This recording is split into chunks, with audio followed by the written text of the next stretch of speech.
بسم اللہ الرحمن الرحیم۔ میرا نام سید عاطف عباس ہاشمی ہے۔ میرے ساتھ اس وقت شہزیب خان دولتانہ بیٹھے ہیں۔ ایک شارٹ سی ڈسکشن اس ویڈیو میں ہم کریں گے جو کہ ایک بڑی پاپولر ایکچولی ڈسکشن ہے عوام میں۔ وہ یہ ڈسکشن ہے کہ کیا آرمی چیف کی تعیناتی سیاسی لیڈران کو کرنی چاہیے یا آرمی کو خود ہی اپنا آرمی چیف چننا چاہیے۔ تو اس کے اندر آپ کی کیا رائے ہے دولتانہ صاحب؟ آپ کیا سمجھتے ہیں کہ آرمی چیف کی تعیناتی کیا سیاسی لیڈران کو کرنی چاہیے یا آرمی کو خود ہی اپنا لیڈر چننا چاہیے؟ دیکھیں، پاکستان ایک ڈیموکریٹک کنٹری ہے۔ پاکستان کا جو کانسٹیٹیوشن ہے وہ پرائم منسٹر کو اختیار دیتا ہے کہ وہ پاکستان کی آرمی کے چیف کو الیکٹ کرے۔ میرے خیال سے اگر یہ آرمی کو اختیار خود دے دیا جائے تو ہمارا ملک میں پہلے یہ بہت چیز کی یہ کہا جاتا ہے کہ یہ ایک پورے ملک کو اسٹیبلشمنٹ چلا رہی ہے۔ تو میرے خیال سے یہ پورے اختیارات اور پاور آپ ٹوٹلی جب آرمی کو دے دیں گے تو وہ پاکستان کی سیاسی پارٹیوں میں اور پاکستان کی آرمی میں کافی ڈسٹینس آ جائے گا ان کے ریلیشن شپس میں۔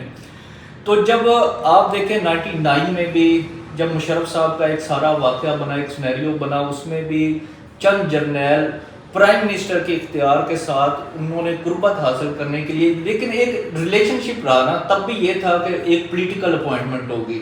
تو اس وجہ سے آرمی چاہتی تھی کہ وہ ایک ڈیموکریٹک کنٹری کے ساتھ جو ایک پولیٹیکلی لیڈرز ہیں ان کے ساتھ بنا کے رکھے۔ میرے خیال سے اگر ہم ان کو اختیار دے دیں گے، اپنی پاورز دے دیں گے، تو پاکستان تو پہلے یہ سمجھا جاتا ہے کہ یہاں پہ ہر حکمران میں اگر الیکٹ ہونا ہے یا اسمبلیاں بننی ہیں تو وہ اسٹیبلشمنٹ کے علاوہ کوئی نہیں بنا سکتا۔ تو میرے خیال سے جمہوری طریقہ بھی یہی ہے اور پاکستان کا آئین بھی یہی کہتا ہے، تو یہ مکمل طور پہ اختیار پرائم منسٹر کے پاس ہی ہونا چاہیے۔ اور چونکہ پرائم منسٹر عوام کے ووٹوں سے الیکٹ ہو کے آیا ہوتا ہے، لہٰذا یہ ایک عوامی رائے بھی ہوتی ہے کہ یہ ایک ان کی آزادانہ رائے ہوتی ہے کہ ان کے ووٹوں سے آیا ہوا بندہ اس ملک کے نظام کے جو ہے آرمی کی اسٹیبلٹی ہے وہ اس کے اختیار شدہ ووٹوں سے ہو۔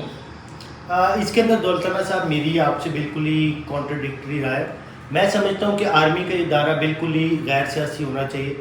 اگر ہم دیکھتے ہیں تو نیچے بریگیڈیئر تک تو میں سمجھتا ہوں کہ تمام جو تعیناتی ہوتی ہے وہ میرٹ کے اوپر ہوتی ہے، اور آرمی کے اندر اپنا بڑا ایک اچھا اسٹرکٹ کنٹرول ہے، اور اس کے اندر سیاسی اتنی عمل دخل نہیں ہوتا اس چیز کے اندر۔ تو جو بریگیڈیئر لیول سے اوپر جو تمام تعیناتی میں سمجھتا ہوں کہ وہ ایک پولیٹیکل ایفیلیشن کی وجہ سے ہی ہوتی ہے۔ اب بریگیڈیئر لیول سے اوپر تمام جو پوٹینشیل جنرلز ہوتے ہیں اور جو پھر آگے potential chief of army staff ہوتا ہے، اس کو کوئی نہ کوئی ایک اپنی پارٹی چننی پڑتی ہے کہ وہ کسی پارٹی کے ساتھ ایفیلیٹڈ ہو جاتا ہے، اور پھر اس کو ایک قسم کا ہوپ ہوتی ہے کہ وہ اگر وہ ٹائم پہ ہوتا ہے تو اور ان کا پرائم منسٹر الیکٹ ہوتا ہے تو پھر وہ شاید ان کو الیکٹ کر لیں۔ تو جس کی وجہ سے میں سمجھتا ہوں کہ ایک پاکستان آرمی کے اندر ایک جو سیاست ہے یہ اس طرح انڈیوس ہو جاتی ہے۔ تو اگر آرمی دیکھیں ابھی جو ریسنٹلی جو ڈیولپمنٹ ہوئی ہے اور اس کے اندر آرمی کی طرف اتنی انگلیاں اٹھنا شروع ہو گئی ہیں، تو آرمی کی بقا اس میں ہے کہ وہ اپنے آپ کو سیاست سے دور رکھے۔ تو اب میں سمجھتا ہوں کہ آرمی چیف کی تعیناتی آرمی کو خود کرنی چاہیے، اور اگر آرمی میرٹ کے اوپر اپنا چیف خود اپوائنٹ کرتی ہے تو اس کے دو چار فائدے یہ ہیں کہ ایک تو نمبر 1 فائدہ یہ کہ جو سپر سیڈڈ جنرلز ہوتے ہیں اور سپر سیڈڈ جو آرمی چیف ہوتا ہے، وہ آرمی کے بیچ میں بھی کافی ایک ایجیٹیشن پائی جاتی ہے ایسے رینکس کے جو کہ سپر سیڈ ہو جاتے ہیں دوسروں سے۔ اور دوسری چیز یہ کہ ایک آرمی کے اندر ایک میرٹ کا جو سسٹم ہے وہ ایک حد تک نظر ہمیں آتا ہے، تو اس کے بعد پھر میرٹ کا ایک قتل عام نظر آتا ہے ایک قسم کا۔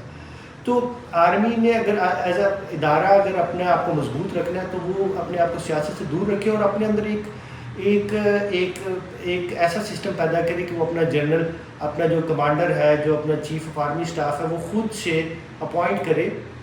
میرا خیال ہے کہ وہ اگر یہ کام کرتی ہے تو آرمی کو اتنی زیادہ دلچسپی ہے جو سیاست کے اندر، وہ آہستہ آہستہ کم ہوتی جائے گی۔ یہ تھی ناظرین و حضرات ہماری آج کی ڈسکشن۔ اس کے اندر پلیز آپ ہمیں اپنے کمنٹ سیکشن میں اپنی رائے سے آگاہ لازمی کیجیے گا.